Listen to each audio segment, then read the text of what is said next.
I don't want people to struggle, brother. நீங்க போராட கூடாது. அதை நான் God விரும்பவில்லை. doesn't want you to struggle. நீங்கள் போராடுவதை For தேவன் anything. விரும்பும். எதுக்குமே நீ போராடாதே, After all, கஷ்டப்படாதீங்க. your need is a genuine need. உங்களுடைய தேவை உண்மையான தேவைதான். Genuine need only. You are not asking for something illogical or abnormal. இல்லாதவைகளே இல்லாவிட்டால் மிகவும் ஒரு அசாதாரணமான ஒன்றை நீங்கள் ஆண்டவர்ட்ட கேட்கல. You are asking for something which God has promised. உங்களுடைய தேவைகளை தான் நீங்கள் கேட்கிறீர்கள். அதற்கு தேவன் வாக்கு பண்ணி There is இருக்கிறார். nothing wrong in that. அதை கேட்பது தவறே கிடையாது. But the way you are living is not in line with God's plan, and you never understood that. ஆனா நீங்க வாழ்ந்து கொண்டிருக்கிறதான அந்த முறையானது தேவனுடைய திட்டத்தின்படி இல்லாமல் இருக்கிறது. இதை நீங்கள் இன்னும் புரியாமல் இருக்கிறீர்கள். Listen, God will never withhold any good thing from you if you walk uprightly. ஒரு காரியத்தை நன்றாக புரிந்து கொள்ளுங்கள். நீங்கள் உத்தமமாய் நடப்பீர்களானால் உத்தமமாய் நடக்கிறவர்களுக்கு தேவன் ஒரு நன்மை வழங்காமல் இருக்கவே மாட்டார். No good thing will he withhold. Psalms 84:11. No good thing will he withhold. No good thing will he withhold from them that walk uprightly. சங்கீதம் 84:11 வசனம்.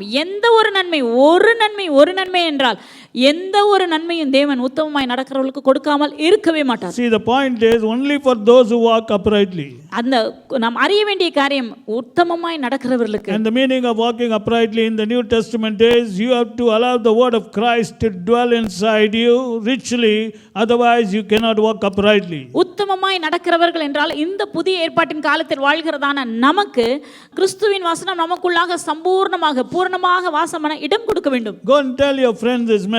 Let them go and tell others. Let everybody be blessed, brother. நீங்கள் போய் இதை உங்கள் நண்பர்களுக்கு சொல்லுங்கள். அதை அவர்கள் மற்றவர்களுக்கு சொல்லட்டும். இப்படியாக அநேகர் இந்த வார்த்தையின் மூலமாக ஆசீர்வதிக்கப்படட்டும். So we have to find the desire of God. The desire of God is he wants his word, the word of Christ, to dwell inside you. கர்த்தருடைய விருப்பத்தை புரிந்து கொள்ளுங்கள். கிறிஸ்துவின் விருப்பம் என்ன, தேவனுடைய விருப்பம் என்ன? கிறிஸ்துவின் வசனம் உங்களுக்குள் பரிபூரணமாக வாசம் பண்ண வேண்டும். And the term used is dwell.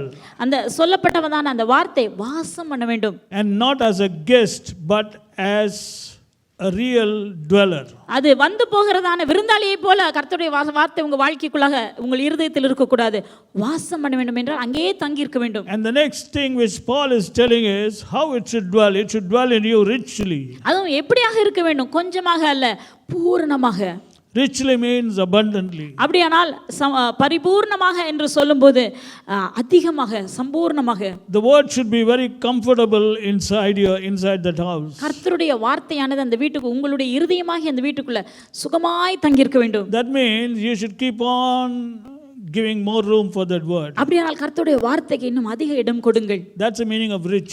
அதற்கு பெயர் தான் பரிபூரணம். Because there's something known as poor also. அதுல குறைவாக தங்கறதும் இருக்குது. அது ஒரு நிலைமை. So the Bible does not say let the word of Christ dwell in you in a poor way.